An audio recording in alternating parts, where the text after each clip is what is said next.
শারদীয় দুর্গাপূজায় আগত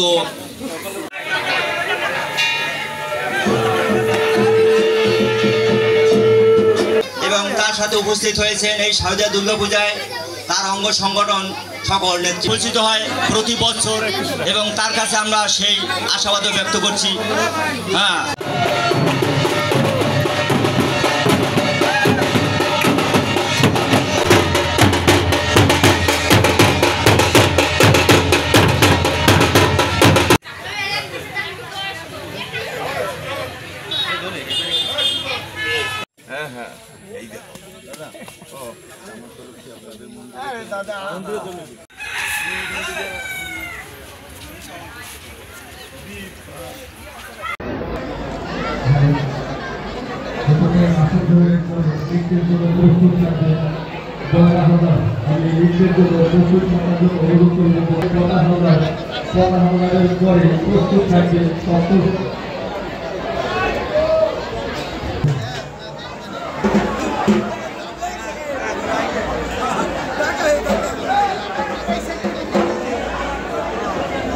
যাদের সাথে আমাদের সম্পর্ক অনেক ভালো, আমরা আপনাদের পার্শ্ববর্তী এলাকার মানুষ। আমরা বাংলাদেশের যে নরেন তিনি ধনী গরিবের কোনো বৈষম্য দেখতে চান না। তিনি মুসলিম হিন্দু প্রত্যেকটি সমাজের মানুষ, যার যার গুরুত্ব সে যেন সমাজে পায়।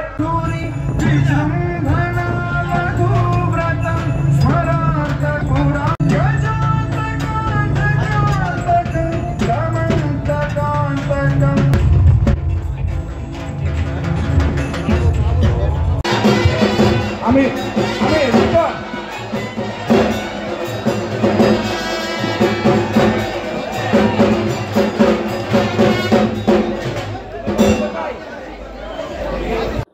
এই 17 বছর রাজপথে আন্দোলন করে গেছি সুন্দর একটি নির্বাচন মানুষকে উপহার দেওয়ার জন্য। বাংলাদেশের মানুষ হাসি মুখে ভোট দিবেন, তার পছন্দের ব্যক্তিকে ভোট দিবেন, নির্বাচিত করবেন, সংসদে বসাবেন, রাষ্ট্র ক্ষমতায় আনবেন। সেই জন্যই কিন্তু আমাদের রাজনীতি। আমাদের বাংলাদেশের মানুষ ভোট দিতে পারে না দীর্ঘদিন। আমরা একটি সুন্দর সুষ্ঠু ভোটের অপেক্ষায় আছি। আগামী ফেব্রুয়ারিতে নির্বাচন হবে। আপনারা বলেছেন, প্রধান উপদেষ্টা বলেছেন, তারা আমাদের যেই ফ্যাসিস্ট বাংলাদেশ থেকে বিদায় হয়েছেন তাদেরকে আবার নিষেধাজ্ঞা তুলে দিবেন, রাজনীতিতে সুযোগ দিবেন। আমি বলতে চাই, আমরা রাজনীতির মাঠে আছি, রাজনীতি করছি মানুষের ভালোবাসা নিয়ে, মানুষের সাথে আছি। কে আসবে কে আসবে না সেটা দিয়ে আমাদের কোনো হেডেক নাই। আমরা নির্বাচনের মাঠে আছি, আমরা নির্বাচন করে যাব আমাদের মানুষের ভালোবাসায়। মানুষ আমাদেরকে ভোট দিবে, ধানের শীষে ভোট দিবে, সেই প্রত্যাশা করছি আমরা।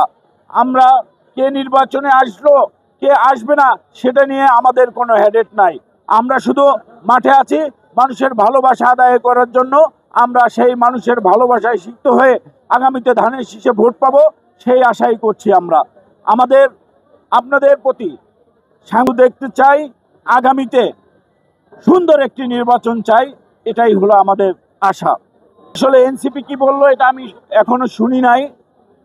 আমরা দায়ী হওয়ার কোনো কিছু না, আমরা দায়ী হওয়ার মতো কোনো কাজও করছি না। বা বর্তমান যে উপদেষ্টা মণ্ডলী আছে সেখানে আমাদের কোনো সদস্যও নাই। উপদেষ্টা মণ্ডলীতে তারাই আছেন, তারাই সরকারের প্রতিনিধিত্ব মনে করেন, তারাই যখন ঢাকার বাইরে যান পুলিশের সিকিউরিটি নেন। আমরা কিন্তু সরকারের কোনো সাথ পাইনি, পাওয়ার চেষ্টাও করিনি। ওকে, ঠিক আছে, থ্যাংক ইউ।